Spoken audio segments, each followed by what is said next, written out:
व्याप्तं येन चराचरं तदपदं दर्शितं येन तस्मै श्रीगुरुवे नमः। अज्ञानतिमिरान्धस्य ज्ञानाञ्जनशलाकया चक्षुरुन्मीलितं येन तस्मै श्रीगुरुवे नमः।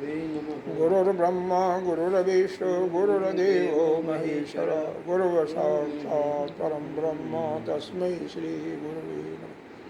त्वमेव माता च पिता त्वमेव बन्धुश्च सखा त्वमेव विद्या द्रविणं त्वमेव सर्वं मम देव आनन्दगणादिसेवितं कपितजम्बूफलचारुभक्षणम् उमासुतं शोकविनाशकारकं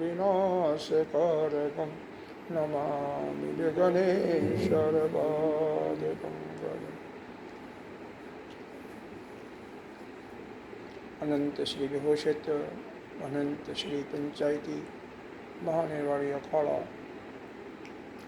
के अग्रणी महामंडलेश्वर श्रोत्रिय ब्रह्मनिष्ठ सकल संत समाज उत्तर प्रदेश की अध्यक्ष नित्य प्रातः स्मरणीय वंदनीय पूजनीय अर्चनीय श्री गुरुदेव भगवान के चरणों में कोटि कोटि नमन। यहाँ के अधिष्ठान देव राम लला जी के दरबार को कोटि कोटि नमन। अन्य देवों को भी नमन। भक्तजन सभी के हृदय में विराजमान उस आत्मस्वरूप ब्रह्म को प्रणाम करता हूँ। ईशावास्योपनिषद का पहला मंत्र है ईशावास्यम इदं सर्वं जत किंचित जगत चांचल्यं तेन तक्तेन भुंजीथा मा गधा कस्य स्मृत्यते। यह उत्तम श्रेणी के साधकों के लिए है जिनके अंदर कामना का लगभग विनाश हो चुका है, कामना भी नहीं है और साथ ही उनके अंतःकरण का मल भी समाप्त हो गया। दूसरा है मंत्र, इसका विस्तार जो है इसी मंत्र विस्तार इसी में विस्तार इसी का तीसरे से 8वें मंत्र तक इसका विस्तार है। और दूसरा मंत्र है कुर्वन्नेवेह कर्माणि जिजीवेक्षतः समा एवं तै न अन्न थे तो वस्ति न कर्म लिप्यते नरः। जो जिनके अंदर कामना है, कभी संसार के अंदर तारतम्य भी बना रखे हैं, संसार से कुछ शिक्षा है, उनके लिए बताया कि 100 वर्ष तक काम करते हुए और अर्जिते हुए जो शास्त्र सम्मत ज्ञान है उसका आप यज्ञ तप इत्यादि करते रहो।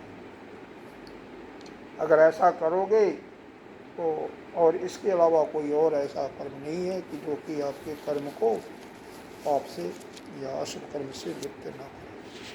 इसके बाद तीसरा मंत्र असुरिया नाम ते लोका अंधेन तमसा वृता ताम ते प्रेता अभिगच्छन्ति जे के च आत्मनोनमा।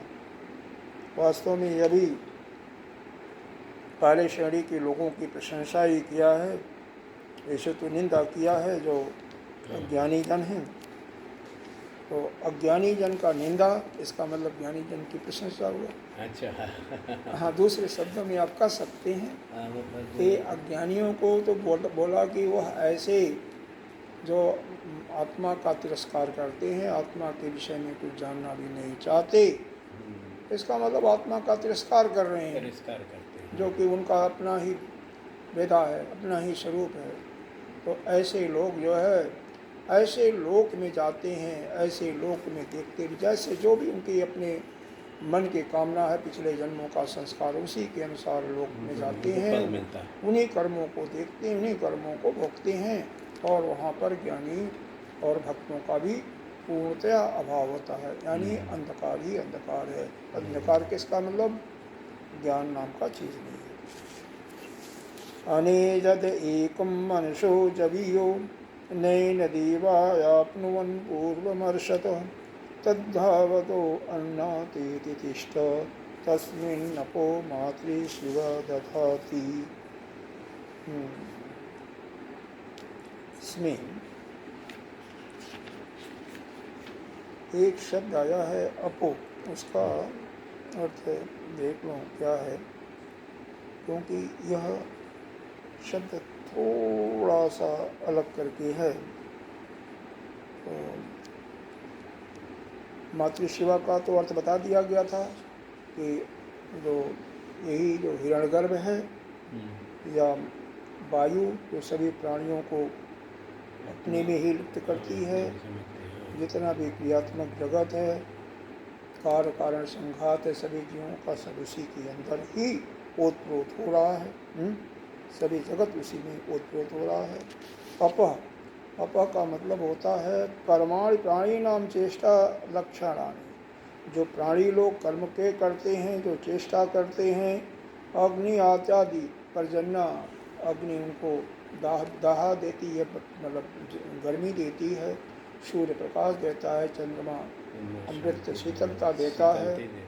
तो सारे जो प्रकृति के जो देवता हैं वह सभी इन जीवों को सब प्रकार की जो उनकी इच्छाएं होती है उसके अनुसार सुख देते रहते, जो उनकी मिनिमम रिक्वायरमेंट है सब देते रहते हैं। तो कहते हैं या तो उस ब्रह्म के आज्ञा अनुसार, उस मातृशिवा जो है उसके आज्ञा के अनुसार कहो देते हैं, या उसके डर से देते हैं। तो इसका दोनों प्रकार से अर्थ निकाल सकते हैं। और इसमें एक ये भी आया कि वह मन जो है, अरे वह जो चैतन्य शक्ति है, वह जो आत्मा है, वह जो है जीव से भी बहुत तेजी से चलता है। बहुत मन की जो गति है उससे बहुत तेज चलता है, क्योंकि निरापादिक रूप से सर्व जगह व्याप्त है। तो जो नेत्र है, कर्ण है, माड़ी इत्यादि जो इंद्रियां हैं, ये इंद्रियां उसको पार नहीं पाती, क्योंकि उससे वो पहले गया हुआ है। यही नहीं, जितने भी धावक हैं वो भी उसको नहीं पार करते। जहाँ भी जाते हैं किसी भी गंतव्य स्थान में, तो वहाँ पहले ही मौजूद होता है। तस्मिन् अपो मातृशिवा, मातृशिवा का तो अर्थ कर दिया गया। अब इसके बाद पांचवा मंत्र तो बहुत सिंपल था। तदेजति तन्नेजति तददूरे तद्वंतिके तदंतरस्य सर्वस्य तदु सर्वस्वायत। वह दूर है, एजति दूर है, अरे सॉरी, तद एजति वह चलता है। आत्म तत्व क्या है? चलता है। तो न एजति वह चलता भी नहीं है, तद दूर बहुत दूर है और नज़दीक से नज़दीक है। वह सभी के अंतरात्मा के रूप में है और सभी के बाहर भी है। जस्तु सर्व, हाँ, जस्तु सर्वाणि भूतानि आत्मैवानुपश्यति सर्वभूतेषु चात्मानं ततो न विजुह्यति। अब उस आत्मा का यह जो ज्ञान जिसके अंदर आता है, आत्मा के जान जाता है, उसका फल क्या है? कौन? जो कि सभी प्राणियों के अंदर अपने आत्मा के समान ही देखते हैं। सर्वभूतेश, और सभी भूतों में अपनी आत्मा देखते हैं और अपने अंदर सभी भूतों के आत्मा को देखते हैं। वह किसी से घृणा नहीं करते हैं कि वह सब में एकत्व देखते हैं। फिर इसी से मिलकर जुड़ता दूसरा सातवां मंत्र है, जस्मिन् सर्वाणि भूतानि आत्मैव भूतविदान्तः। जो कि सभी प्राणियों में, सभी भूतों में, सर्वाणि भूतानि अपनी ही आत्मा को देखता है, जानता, अपनी आत्मा के तरह जानता है। तत्व को मोह, उसको कोई मोह और शोक नहीं, क्योंकि वह एकत्व देखने वाला व्यक्ति है। जो एकत्व देखता है उसको कोई मोह शोक। आठवें मंत्र में उस आत्मा का लक्षण बताया गया है। जो ज्ञानी जन है उसको, जिनका कामना समाप्त हो गई है और कामना भी नहीं है, उनका अंतःकरण भी शुद्ध है, तो कैसे उस आत्मा को पाते हैं, उसका क्या लक्षण है, तो उसका स्वरूप बता रहे हैं। स पर्यगात शुक्रम अकायम अवर्णम अश्नाविरह शुद्धम अपापविदम कवि मनीषी परिभू स्वयंभू। अर्थात तथ्य यथा तथ्य तो अर्थानो वेदक्षा सतीभ्य समाभ्य। कहते हैं कि वह यहाँ पर वह क्या है, वह जो आत्मा, स का मतलब वह आत्मा जो है क्या है, परि पर्यक, पर्यक का मतलब परि और आगात सबसे बना हुआ। परि मतलब यह सर्वत्र, आगात माने हाँ, आगात, आगात माने मतलब वह गया हुआ, सर्वत्र व्याप्त है, यानी सर्वव्यापक है। शुक्रम, शुक्रम का मतलब शुद्ध होता है। अकायम, इसको शरीर भी नहीं है, काया नहीं है, शरीर नहीं है, बिना निर्वय है। अवर्णम, जब शरीर नहीं है तो अक्षत भी है, कोई उसमें भाव इत्यादि भी नहीं है। अश्नाविरा, उसकी रोएं और शिराएँ भी नहीं है। तो इन दृष्टि से कर रहे हैं, वह सूक्ष्म शरीर और स्थूल शरीर दोनों से वह परे हो गया, दोनों का निषेध कर दिया। ओम शुद्धम अपाप्यम, वह शुद्ध का मतलब यहाँ पर जो शुद्ध का अर्थ लगाया गया है, यहाँ पर यह है कि उसके अंदर जो कर्मों के संस्कार के जो मल थे वो अभी नष्ट हो गया है। अंतःकरण उसका बिल्कुल शुद्ध है। तो उसका जो अंतःकरण शुद्ध है, उसका अंतःकरण में कोई मल नहीं है। तो जब मल नहीं है, अपाप विद्धम है, और साथ ही उसको पाप और पुण्य नहीं विद्ध करते। पाप क्योंकि वह ज्ञान युक्त है, ज्ञानी है, इसलिए जो भी कर्म करता है उसका पाप और पुण्य उसके फल को नहीं मिलता, न पाप मिलता न पुण्य मिलता, इसलिए पाप से दुखी विद्य नहीं है। वह कवि है, कवि का मतलब लिया हुआ है कि अतीत दृष्टा है, अतीत दृष्टा। मनीषी, मनीषी का मतलब वैसे विद्वान होता है, लेकिन यहाँ पर मनीषी का यह ले लें कि वह सर्वोत्कृष्ट ले लें, सबसे श्रेष्ठ, श्रेष्ठ है। परिभू, सबसे ऊपर है, परिधन ऊपर है। स्वयंभू है, स्वतः पैदा होने वाला है, किसी से पैदा नहीं होता है।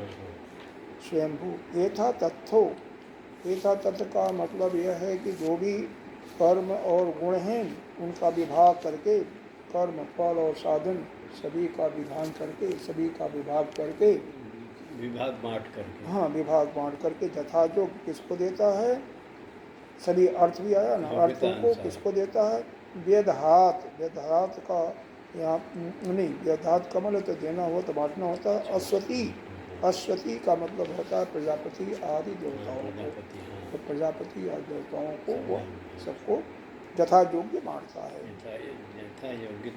सबका विभाग कर देता है, यहाँ सभी वो विभाग कर देता है, मतलब बांटता है। तो इस प्रकार से हर एक कोई अपना कर्म करता रहता है, और वह कर्म चाहे उसके डर से करते हैं या उसके प्रेजेंस के कारण करते हैं।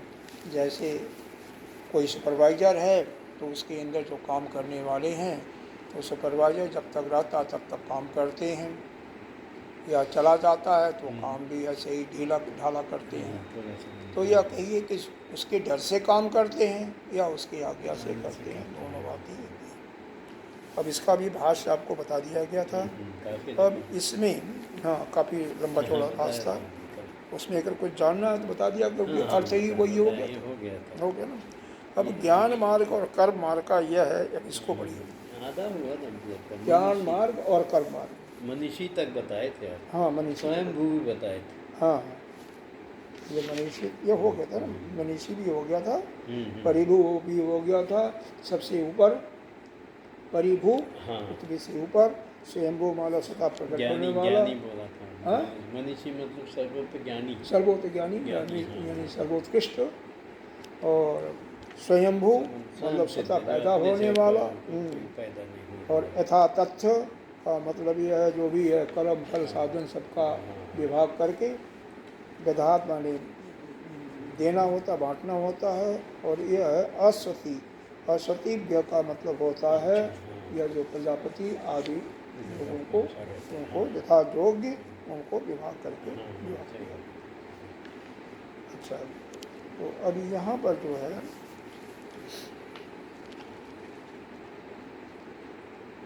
अत्र अध्ययन मंत्रेण सर्व ईश्वरा परित्यागेन ज्ञान निष्ठोक्ता प्रथमो वेदार्थ ईशावास्यम इदम सर्वम माँ गृह कस्य। फिर अब वहीं पर पहले मंत्र पर आ जाते हैं। अब यहाँ पर इनका बताने का तात्पर्य यह है कि संसार में केवल दो निष्ठा है, एक कर्म निष्ठा और एक ज्ञान निष्ठा।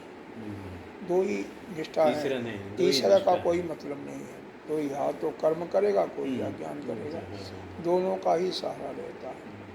तो यह पहले ज्ञान का लिया, तो ज्ञान कौन लेता है, ज्ञान का हकदार कौन होता है, उसका एलिजिबिलिटी क्राइटेरिया कहिए, कौन उसके योग्य होता है, कौन प्राप्त करता है।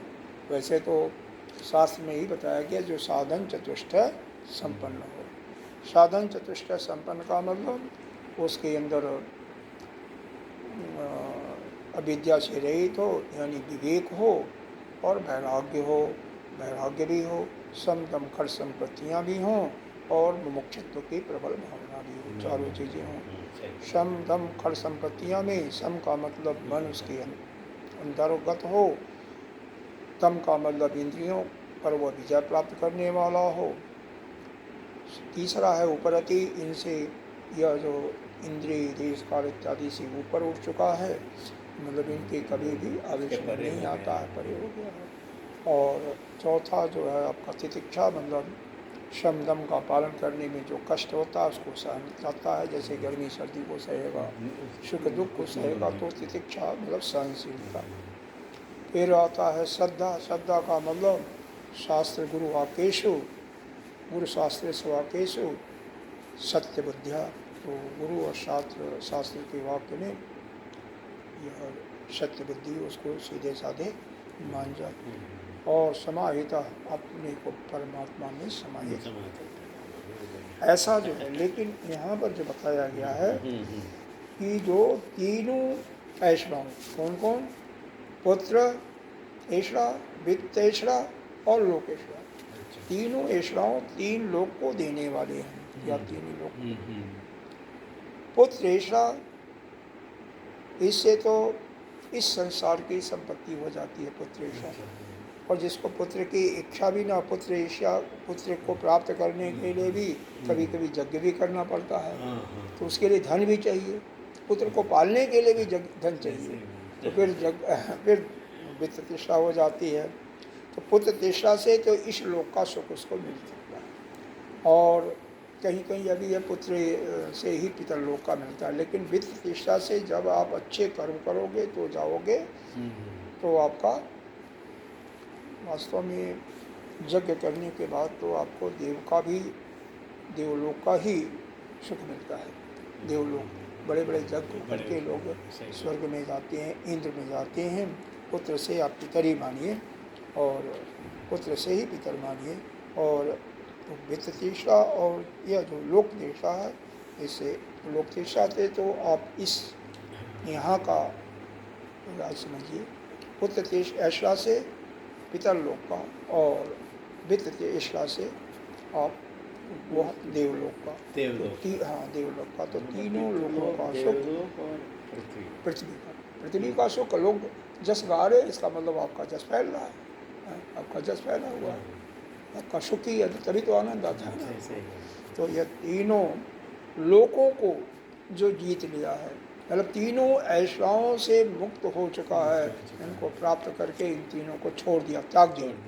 जो तीनों ऐश्वर्यों को त्याग दिया, वह संन्यास लेने का हकदार होता है। फिर वह संन्यास लेकर के, हाँ, क्योंकि उसका ज्ञान भी, हाँ, स्वर्ग की भी कामना नहीं, कोई कामना नहीं है, कोई कामना नहीं है, मोक्ष की भी कामना नहीं है। तो वह सब कुछ जब छोड़ दिया तो उसको क्या चाहिए, अब ज्ञान चाहिए, क्योंकि अंतःकरण इसका शुद्ध हो गया है, अंदर कोई कामना नहीं है। तो उसके लिए यह इस ईशावास्योपनिषद का जो पहला मंत्र है वो बता दिया है। क्या, ईशावास्यमिदं सर्वं यत्किंचित् जगत् येन तत्तेन भुंजीता मां गृह कस्यचित्। जो यह पूरी सृष्टि उसी परमात्मा से विद्यमान है, वही से आवृत है। तेन तत्तेन भुंजीता, त्याग के बल पर ही तेन तकते सबको, जिसने यह तीनों वैष्णवों को छोड़ करके उपभोग करते हुए उस सृष्टि का वो कर रहा, उस परमात्मा को समझ, त्याग से ही उसको समझा जा सकता है। जब तक वह संसार में रमण करेगा तब तक वह अपने अंतःकरण में नहीं जा सकता, क्योंकि सारे हमारी इंद्रियां बाह्यमुखी हैं, बाह्य जगत की तरफ हैं। तो जब सभी जितने भी भोग विलास हैं उनको त्याग दिया, ऐश्वर्य छोड़ दिया, तभी जा कर के आप अंदर जाओगे ध्यान में, और वहाँ पर जा कर के उसको अनुभव करो।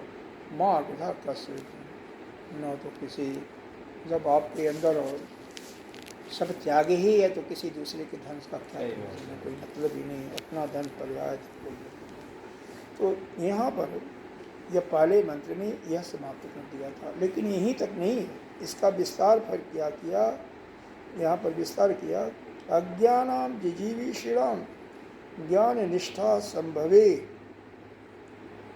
अब इसके बाद जो अज्ञानी है उनके लिए दूसरा मंत्र दिया, अज्ञानी को दूसरा मंत्र दिया, कुर्वन्ये कर्माणि जिजीविषे शतम समा, कुर्वन्ये कर्माणि जिजीविषे शतम समा, जो कि कर्मनिष्ठा वालों के लिए कहा।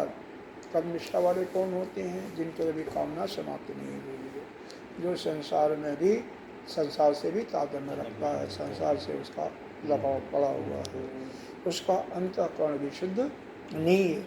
तो उसके लिए यही कहा, जीवन की तो इच्छा है तो क्या करो, जो वेद का पूर्व मीमांसा जो जैमिनी जी का के द्वारा रचित है, उन कर्मों को करते रहो। कौन से कर्म? यज्ञ तप दान इत्यादि वो करते रहो।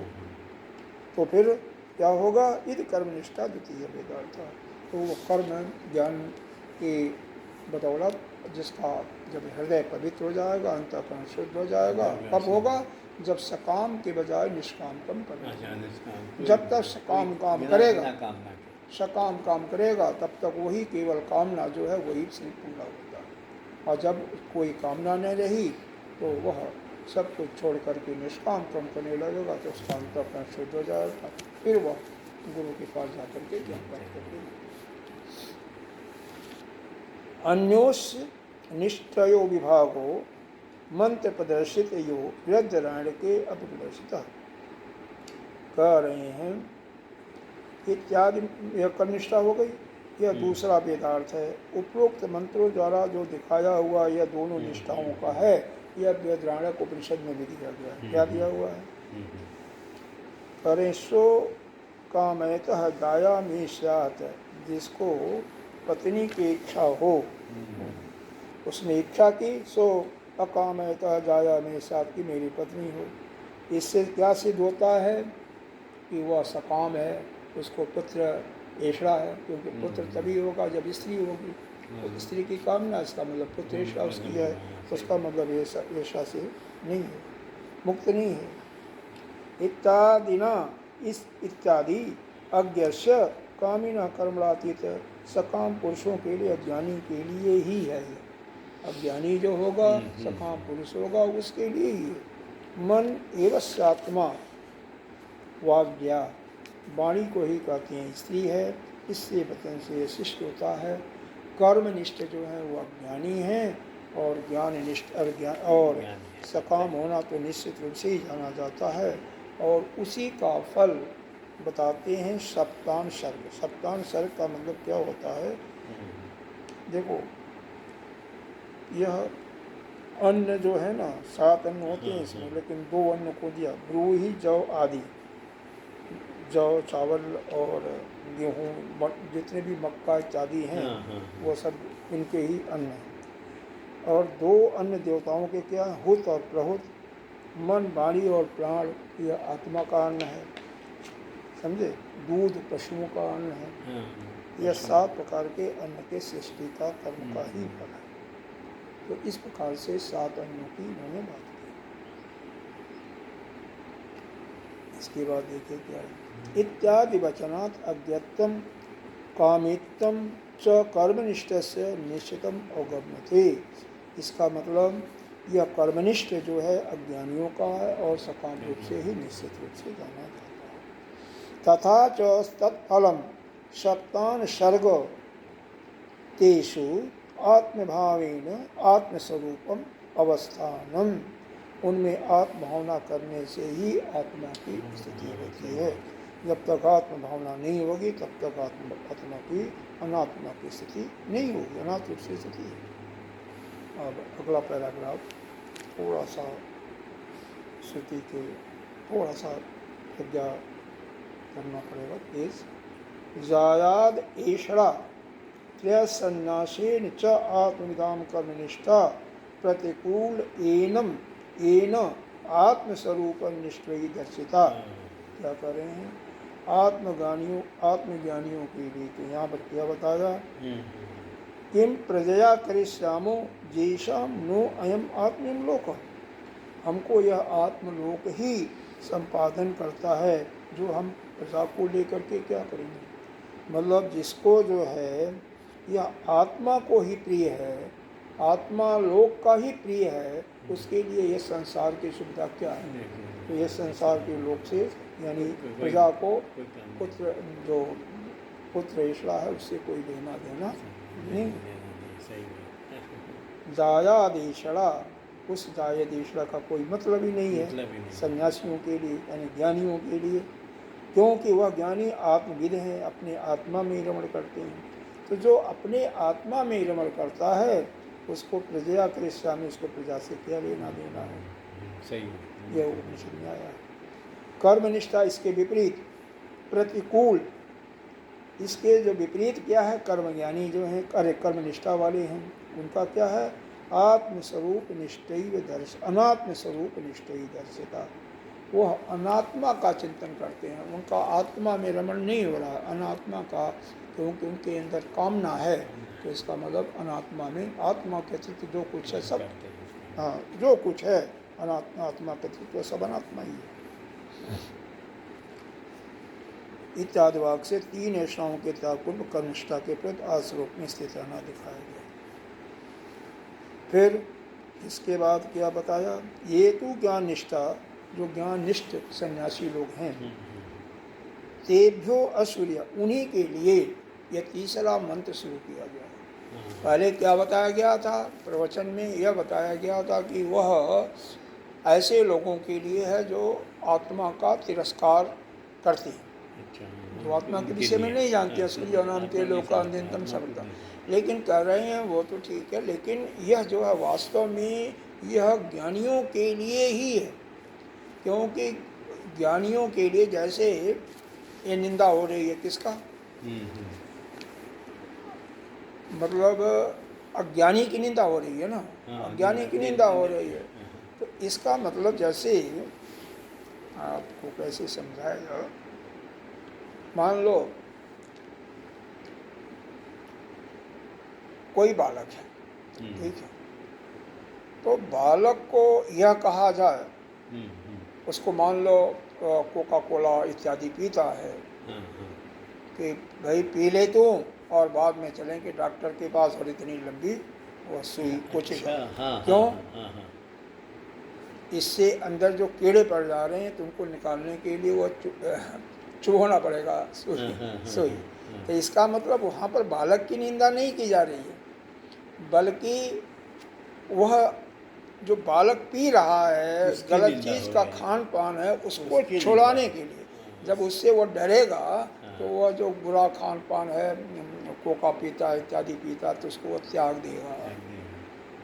और कोई पढ़ने वाला विद्यार्थी है या नहीं पढ़ रहा तो उसका बाप क्या कहता है कि ठीक है कोई बात नहीं, पत्नी कहती है कि बच्चा बिल्कुल नहीं पढ़ता, इसको ध्यान दो जी, कहता है कोई बात नहीं, बच्चे के सामने ही बोलता है, नहीं बचेगा कोई नहीं बेटे, तेरे को हल जोतना तुम क्या है, और नहीं तो पान की दुकान खोल देंगे क्या है।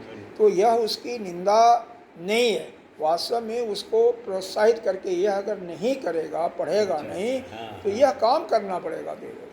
अज्ञानी को तो अज्ञानी को भी वो प्रोत्साहित करना। और यहाँ पर कह रहे हैं अज्ञानी नहीं, वो ज्ञानियों को ही कहा जा रहा है, ज्ञानी बनने के लिए ही कहा जा रहा है। अगर नहीं कहेंगे तो ज्ञानी लोग भ्रष्ट हो सकते हैं। ज्ञानी, लेकिन ज्ञान प्राप्त करने के बाद तो कोई नहीं भ्रष्ट होगा। तो ज्ञान के रास्ते पर चलते हैं वो भी भ्रष्ट हो सकते हैं। हाँ, हाँ, तो वास्तव में उनकी स्तुति की गई है। हाँ, समझ गए। क्यों कि जो उस पे चलता है वह तो अंधेन तपस्याव्रता अंधकार का कुआं जैसे होता है, यानी वहाँ पर न तो कोई भगवान का वैष्णव भक्त होता है, न तो कोई ज्ञानी होता, केवल अज्ञान ही भरा ज्ञान हुआ की होता बात है। कर रहे हैं। कौन? जो मतलब आत्मा का उसकी- तिरस्कार करता है। जब ऐसा कहा जाएगा तो कोई आत्मा का तिरस्कार नहीं करेगा। नहीं करेगा, हाँ, फिर वो समझ जाएगा थोड़ा हाँ, थोड़ा। तो कह रहे हैं वहाँ से ले करके और आगे तक कहाँ का इत्यादि ना अविद्वान सूर्य नाम इत्यादि नाम अविद्वनि उद्धारेण आत्मनो जथात्म्यम सपरज्ञात, वहाँ से ले करके कहाँ अज्ञानी की निंदा करते हुए कहाँ तक ले गया? वह जो 8वां मंत्र में आया था ना, पर्याघात आया था ना, हाँ, जिसमें परि और आघात सब बताया था ना, हाँ, याद आ गया? अभी पीछे वाला मंत्र, पिछले वाला है। हाँ हाँ, वही उसी का भाष ही चल रहा है। अच्छा अच्छा। हाँ, इत एदत, भाष तो समाप्त हो गया, लेकिन एक कर्म और योग निष्ठा की बात कर रहे हैं, अज्ञान निष्ठा की बात। इत्येद इति एदत तई मंत्र ही रूपादिष्टम, कह रहे हैं आत्मा के इस आत्मनिष्ठा में उन्हीं का अधिकार है। तत्ते ही त्रधिकृता न कामानिति, इसमें सकाम पुरुषों का अधिकार नहीं है। पहले में तो यह बताया कि अज्ञानियों का निंदा किया और अज्ञानियों का निंदा करते हुए ठीक ठीक जो आत्मा का उपदेश दिया। और यह जो आत्मा का उपदेश है उनके लिए नहीं है जो अज्ञानी है, क्योंकि अज्ञानियों के लिए नहीं है। जो इनके अंदर कामना है उन पुरुषों का भी ये विषय नहीं है, क्योंकि जिसके लिए भी कामना है, कुछ भी कामना से रही है, तो उनके लिए क्या करना है? वही यज्ञ करना है, यज्ञ करना है। इसी प्रकार श्वेताश्वतर उपनिषद में भी एक आया है, इस पर क्या आया है? अत्याश्रमिभ्य परमं पवित्रं प्रवाच सम्यक ऋषि संग जुष्टम।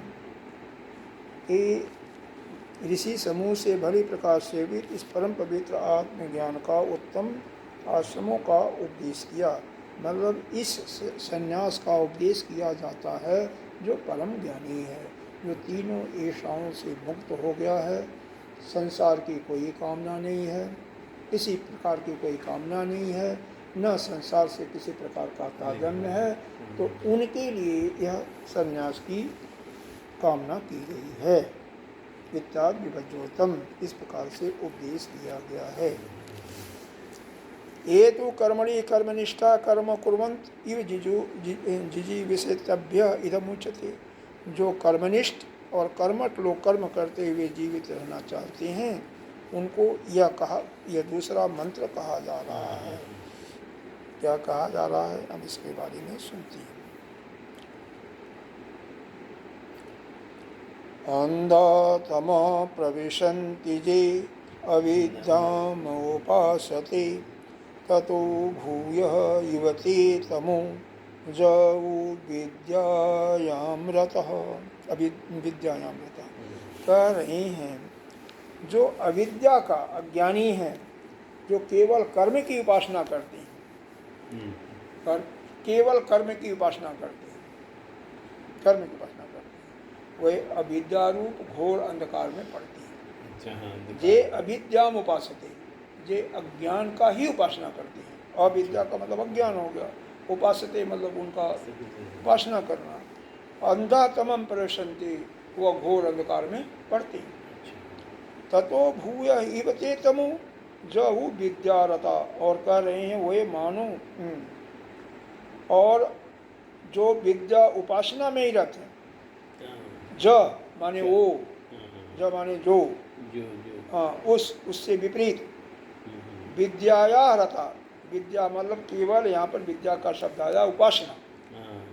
जो कर्म पहले वाले मंत्र में बताया, जो कर्म केवल करते हैं, मतलब शास्त्र के अनुकूल यज्ञ इत्यादि करते हैं, केवल यज्ञ इत्यादि करते हैं, वह तो अंधकार में पड़ते हैं, क्योंकि उनके दक्षिणाएं लोग बताया हुआ है ना, पहले बताया था हमने। और लेकिन उसके विपरीत जो है केवल कर्म तो नहीं करते हैं, केवल क्या करते हैं, केवल उपासना करते हैं। कई लोग देखोगे कि भूत प्रेत इत्यादि या नट सट क्या की उपासना करते रहते हैं, उसी में लीन रहते हैं, उसी में लीन रहते हैं। तो उनकी उपासना में लीन रहते हैं, तो कहते हैं उससे भी अधिक अंधकार में प्रवेश करते हैं, उससे भी अधिक अंधकार से भी ज़्यादा। यहाँ पर इसका दृष्टांत में देखो, जैसे अब शहर के लोग जो शहर में आ गया, कोई गांव का ही व्यक्ति आ गया, गांव से ही व्यक्ति आ गया शहर में, तो यहाँ पर परिश्रम करके क्या होता है, कुछ संपन्नता उसके अंदर आई जाती है, फिर उसके बच्चे पढ़ लिख करके फिर आगे बढ़ जाते हैं और अधिक संपन्न हो जाते हैं। तो इसका मतलब कर्म जब परिश्रम से किया जाता है, कर्म को पूजा मान करके, तो संपन्नता अपने आप आती रहती है। लेकिन कर्म को छोड़ करके केवल उपासना कर की जाती है, तब उसमें कुछ भी नहीं होता। जैसे गांव वाले क्या हैं, बाकी जो वहीं रह जाते हैं, तो वह धन से भी समृद्ध नहीं हो पाते, और बाद में जाने के बाद भी कुछ उनको नहीं मिलने वाला है, क्योंकि वह परमात्मा की कुछ नहीं मिलता वहाँ से। परमात्मा की उपासना कर रहे नहीं हैं, इतना छोटे मोटे देवी देवताओं की उपासना करते हैं, उससे कुछ मिलता नहीं, क्योंकि उनके अधिकार क्षेत्र में ही नहीं है। जो है वहाँ पर मिल जाता है, कोई बीमारी दूर हो गई, कोई कुछ हो गया, बस इतना ही होता है। हाँ, तो यह है कि कर्म करने वालों को भी फिर भी प्रशंसा की गई है, जो परिश्रम करते हैं, क्योंकि जो परिश्रम करता है कुछ न कुछ संपन्नता उसके अंदर आती है, और फिर उसकी जो संतान है और अधिक अच्छे स्कूलों में पढ़ा दिया उसने मेहनत करके, तो पूरा संपन्न हो जाता है, अच्छी कहीं नौकरी लग गई। लेकिन जो वहीं रह गया गांव के गांव में, वही पूजा करते हुए कि अमुक का वहाँ पर क्या होता है, गांव में रहे वो नहीं रहे हुआ, तो किसी शोखा से वह करते हैं कि अमुक बीमारी हो गई, इसको चुड़ैल लग गया या लग गया, उसको ठीक कराते हैं। या कोई बहुत ज़्यादा बीमार है तो वहाँ डॉक्टर भी तो नहीं, अब तो हो गए, पहले तो डॉक्टर भी नहीं होते थे, तो वही कोई वैसे पंडित भी ऐसे ही होते थे, पूजा करने वाले, अमुक मंत्र का जाप करो या अमुक देवता का हुआ करो तो उससे ठीक हो जाओ। तो इस प्रकार से करते हुए न वह यहाँ के रहे न आगे जा कर के रहे। तो तात्पर्य यह है कि केवल एक ही कर्म जो करता है या केवल कर्म करता है, उसको भी कुछ नहीं मिलने वाला। खैर थोड़ा सा मिलता, संपन्नता इस लोक में तो संपन्नता रहती है, लेकिन अंधकार में ही पड़ता है, अंधा का लोक ही मिलता है, ज्ञानियों का लोक मिलता है जाने के बाद। लेकिन दूसरा जो उसको तो और घोर अंधकार पड़ता है, क्यों, यहाँ भी नहीं कुछ मिला और आगे जा करके भी कुछ नहीं मिला। लेकिन जो अब आगे यहाँ बताया जाएगा कि जो दोनों करते हैं उनको तो मिलता है, तो दोनों करना चाहिए। एक दूसरा इसमें दृष्टांत देखो, आपके खैर तो दो बालक हैं, दोनों घर परिश्रम किए होंगे तभी तो ना, कोई बालक नहीं पढ़ता है, वो बाकी जो भी कोई काम हो तो वो फटाफट दौड़ करके काम करता है, पिता जो कहते हैं सब काम करता है, लेकिन पढ़ने के खेलने में भी अच्छा है, लेकिन पढ़ने में बिल्कुल नहीं ध्यान देता। दूसरा बच्चा है कि पढ़ने में बहुत तेज है, और पढ़ाई छोड़ करके पिता या माँ का ही आज्ञा का भी पालन नहीं करता है। अच्छा, अब फिर जा कर के क्या होगा, पढ़ लिख लेगा, अच्छा होगा, ठीक है, लेकिन कहीं चला गया, यूएस अमेरिका में चला गया, शादी हो गई, चला गया, तो माता पिता के लिए बिल्कुल बेकार हो गया। हाँ, उनके लिए कुछ भी नहीं, मरने के बाद भी आ जाएगा नहीं आएगा, वहीं से कहेगा कि मेरे को वीडियो करके दिखा दो। मैं वहीं से करूँगा, ऐसे ही हो रहा है, ऐसे हो रहा है। और दूसरा जो है जो पढ़ाई नहीं, वो क्या होगा, वहाँ भी मरता ही रहेगा ना, धन संपन्न होएगा नहीं, इसको कहीं जा भी नहीं सकता, वहीं मरेगा, बाद में भी कुछ उसको नहीं मिलने वाला। तो इसीलिए दोनों कर्म करना चाहिए, मतलब कर्म भी करना चाहिए, मतलब पढ़ते हुए कर्म भी करना चाहिए, पढ़ते हुए कर्म भी करना चाहिए। यहाँ पर तात्पर्य इसका यह है कि कर्म भी करना चाहिए और उपासना भी करनी चाहिए, दोनों साथ साथ करनी चाहिए। कर्म भी करो, पूजा भी करो और हाँ। मेहनत भी करो, परिश्रम, ऐसा, पूरा परिश्रम परिश्रम मत करो, करो, हाँ, हाँ, दोनों परिश्रम भी करो। हाँ। तो यहाँ पर दोनों कर्म ही तो परिश्रम हो गया, हम्म। कर्म ही तो परिश्रम हो गया, परिश्रम को कर्म करो। तो दोनों का समुच्चय उपासना दिया है, अच्छा, कर्म करते हुए उपासना करते अरे हुए। वाह। तो उसका फिर उसका आगे इस लोक का भी कल्याण होगा, आगे का भी कल्याण, कल्याण होगा। हाँ, हाँ। तो यह दिया हुआ है। और अब इसके बारे में डिटेल पढ़ती हूँ, भाष्य पढ़ती हूँ। ये समझ में आ रहा है ना, इसका हाँ, अर्थ तो समझ में आ गया ना। ये जो कर्म भी करते हैं, उपासना भी करते हैं, परिश्रम भी करते हैं, तो ये आगे चल के हाँ, कर्म परिश्रम तो एक ही हो गया। ज्ञानी बन जाते हैं। कर्म परिश्रम बाद में जब बिना कामना के करते हैं तब होगा। अच्छा, तब फिर हाँ, ज्ञानी जब बन सकते हैं। इनकी कामना समाप्त हो गई, निष्काम भाव से जब उपासना करेंगे तो फिर या वो कर्म ज्ञानी- करेंगे, ज्ञानी तभी तो अंतःकरण शुद्ध होगा। अंतःकरण शुद्ध होगा और पूर्व ज्ञानी मीमांसा के अनुसार मान लो यज्ञ कर रहे हैं हाँ, समझ गया। और अंतःकरण शुद्ध हो गया, क्योंकि कोई कामना नहीं रही, हाँ, तो हाँ। वो बाद में हो जाएगा। अब इसका भाष्य देखिए, यहाँ पहले ही पूर्व पक्षी पूछ रहा है, कथम पुनः एवं अवगम्यते न तो सर्वेषाम् इति। यह कैसे ज्ञात होता है कि यह विधि कर्मनिष्ठों के लिए ही है। यह जो यज्ञ इत्यादि जो पूर्व मीमांसा में लिखा हुआ है, केवल कर्मनिष्ठों के लिए है। यह कैसे मालूम होता है? अच्छा, जो कर्म करते हैं उनके लिए है। हाँ, कर्म वालों के लिए ही है ये यज्ञ इत्यादि, केवल कर्मयोगी के लिए है। कैसे सबके लिए नहीं है, कैसे? वो कह रहे हैं भाष्यकार, उच्यते अकामिन साध साधन भेदोप उपमर्देन। क्या मतलब? निष्काम पुरुष जो है, जिसके पास साध अकामिना, अकामिना माने इसके अंदर कोई कामना नहीं है। एक एक शब्द का देखेंगे ना, तो इसमें अकामिना, काम का मतलब कामिना, कोई इच्छा मतलब नहीं, कामना हो कामना गई, अ का मतलब जिसके अंदर कोई कामना ही नहीं है। उसका विरोध। तो जो अकामिना है, जिसके अंदर कोई इच्छा नहीं है, वह साध्य और साधन उनके भेदों का उपमर्दन कर देता है। उपमर्दन का मतलब उनको समाप्त कर देता है। तो साध्य साधन का भेद क्या है, इसको थोड़ा समझना जरूरी है। साध्य साधन का मतलब, मान लो साध्य, जिसकी साध्य क्या होता है, जिसकी उपासना करते हैं वही साध्य वही साध्य हो गया। हाँ, वही साध्य हो गया।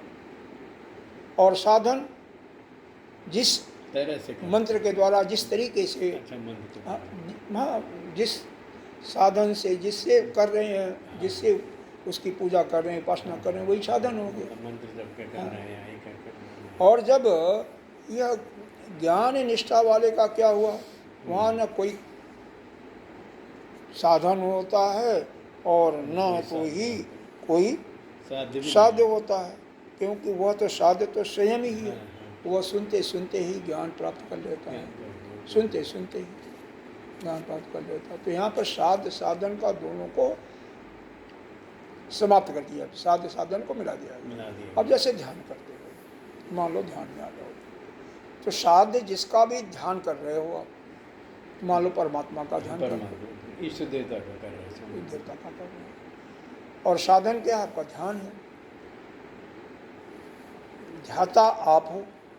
जब ध्याता और साधन ये दोनों मिल जाते हैं, इसमें एक हो जाते हैं, साध्य में एकीभूत हो जाते हैं, वही समाधि लग जाती है। वही समाधि लग जाती है। बिना उसको समाप्त किए हुए,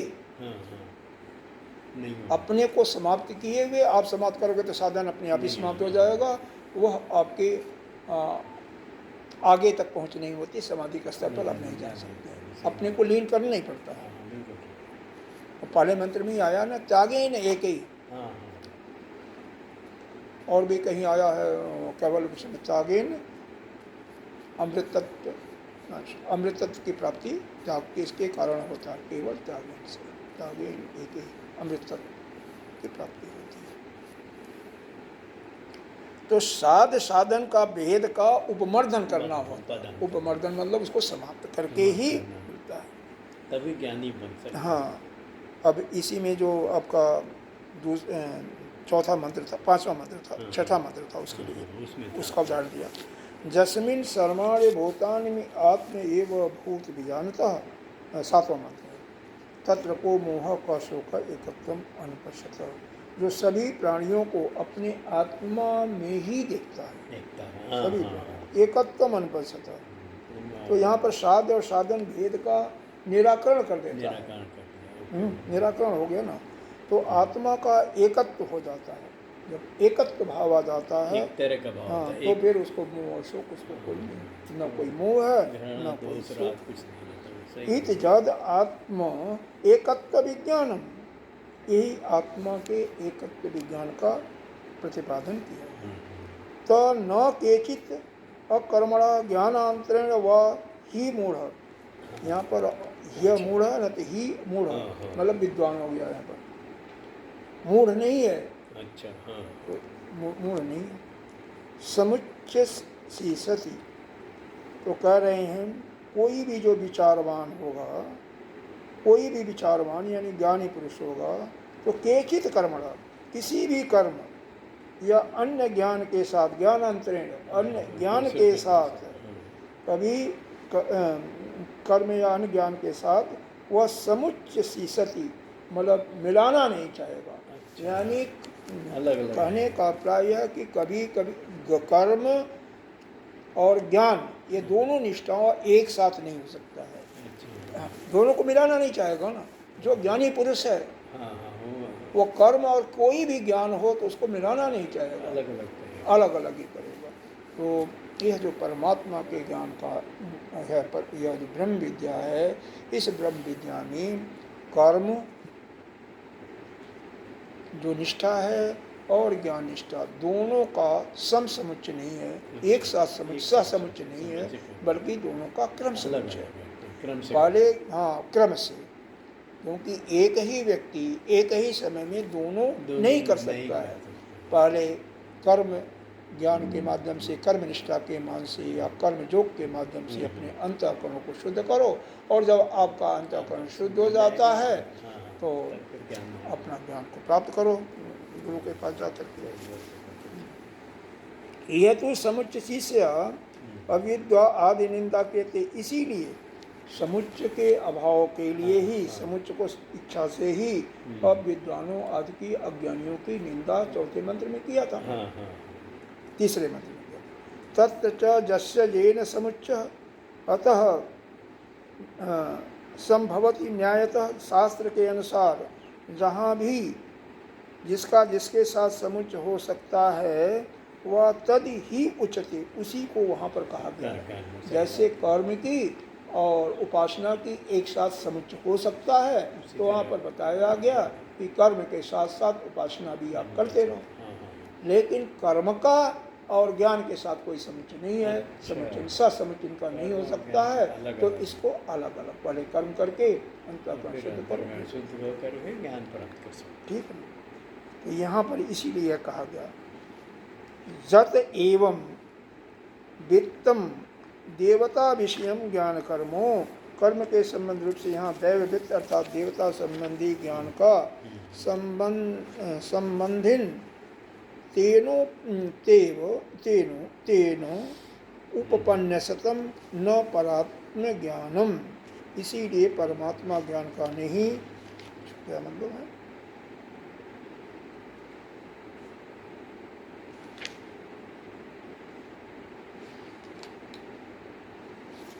कर्म के संबंधी रूप से, कर्म के तत् एवं तत् एवं देवता विषयम, देवता रूप का ज्ञान, देवता संबंधी ज्ञान का, अच्छा मतलब जो पहले बताया गया ना, कि उपासना और कर्म साथ साथ करते रहो, करना चाहिए। तो मतलब वहाँ पर ये बताया गया किसी देवता के बारे में ज्ञान करने के लिए, देवता का पूजा करने के लिए कर्म और वह दोनों यहाँ पर एक साथ समुच्चय बताया गया है। न परमात्मा ज्ञान, परमात्मा ज्ञान को प्राप्त करने के लिए नहीं है। अच्छा, मतलब देवता की विषय में कैसे पूजा करना, पूजा करनी चाहिए, उसके लिए तो आपका समुच्चय है, ठीक है। और लेकिन परमात्मा विषयक ज्ञान यानी ब्रह्म विद्या का ज्ञान प्राप्त करने के लिए यहाँ पर समुच्चय नहीं चलेगा। हाँ, जैसे बताया गया है यह उपनिषद में, विद्राणक उपनिषद में कि विद्या देवलोक, विद्या से ही देवलोक प्राप्त होता है। तो देवलोक की प्राप्ति तो ठीक है, लेकिन यह परमात्म स्वरूप का ज्ञान, आत्म स्वरूप का ज्ञान, यह दोनों के साथ नहीं हो सकता। ये पृथक फलम सवाद, इसलिए अलग अलग फल है।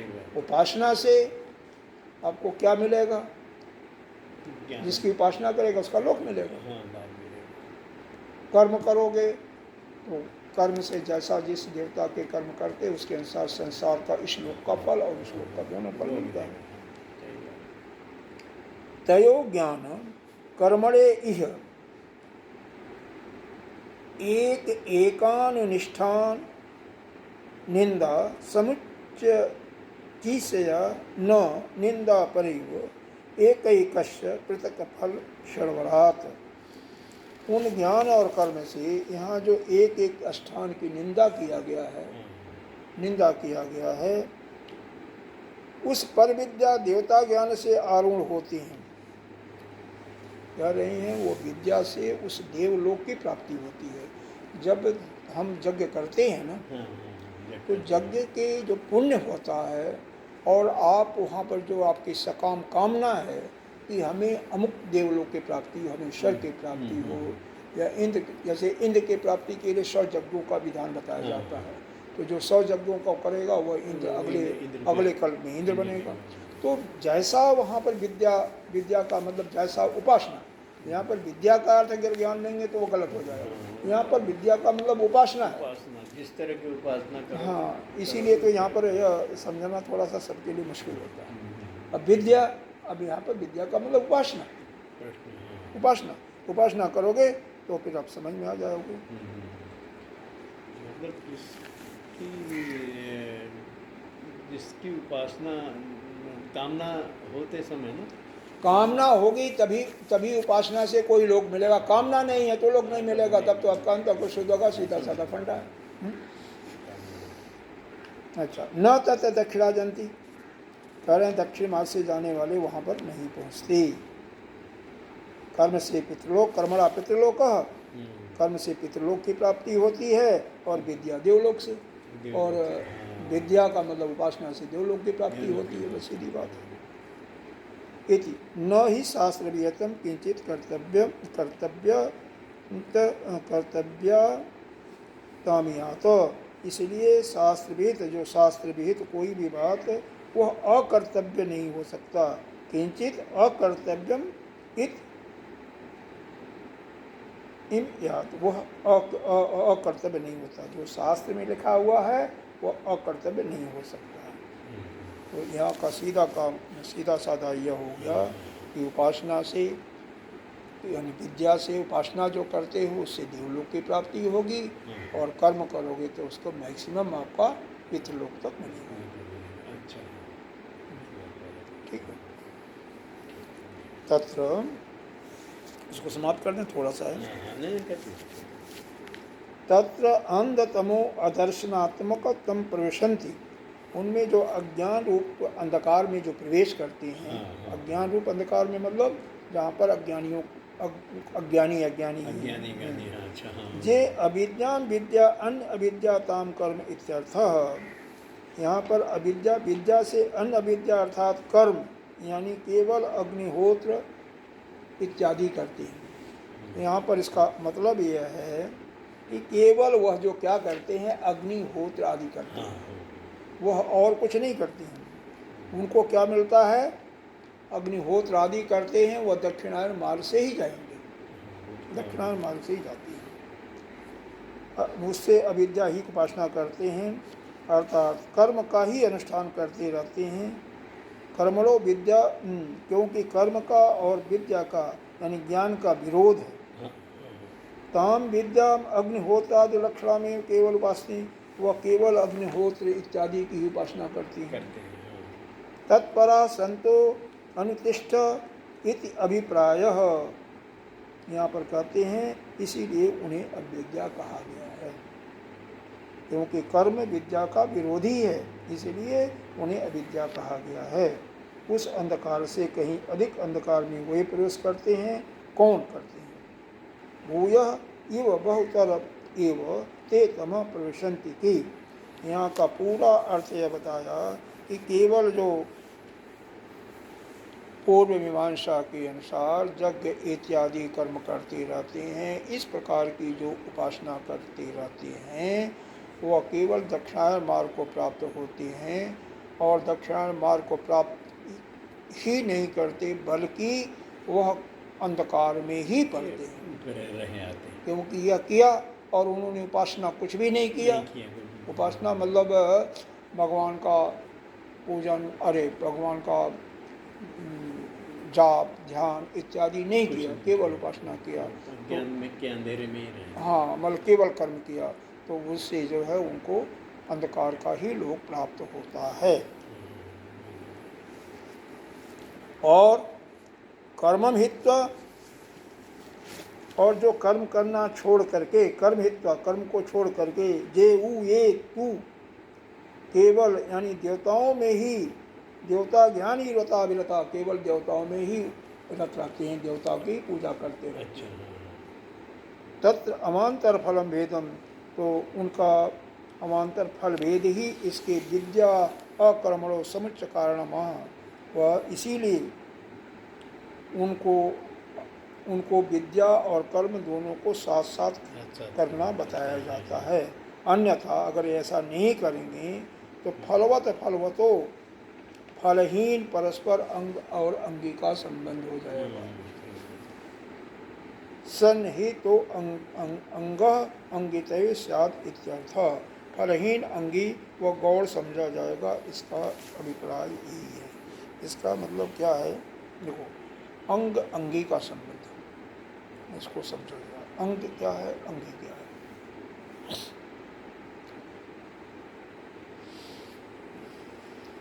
मान लो आप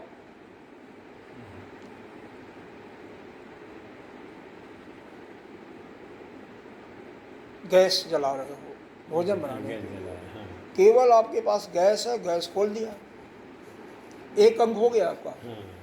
लेकिन उस पर कुछ रखा नहीं, बटलोई नहीं रखा, प्रेशर कुकर नहीं रखा, तो भोजन तो नहीं मिलेगा, बनेगा नहीं।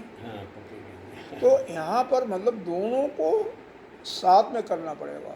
अगर दोनों को नहीं करते हो तो आपकी पूर्ति नहीं होती है।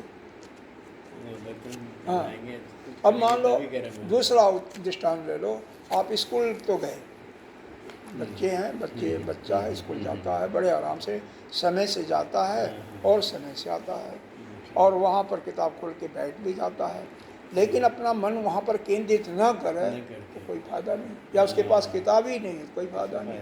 एक अंग से नहीं होता, अंगी का, दोनों का संग, तभी जा करके फल मिलता है। एक अंग से काम करने से कुछ फल मिलने वाला नहीं है।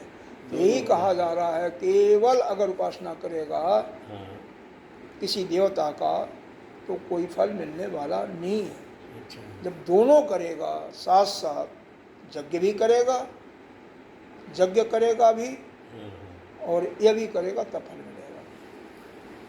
जैसे सत्यनारायण की कथा सुनते हैं वो अलग नहीं, वो मतलब नहीं है। यहाँ पर देखो, यहाँ पर थोड़ा सा अलग है।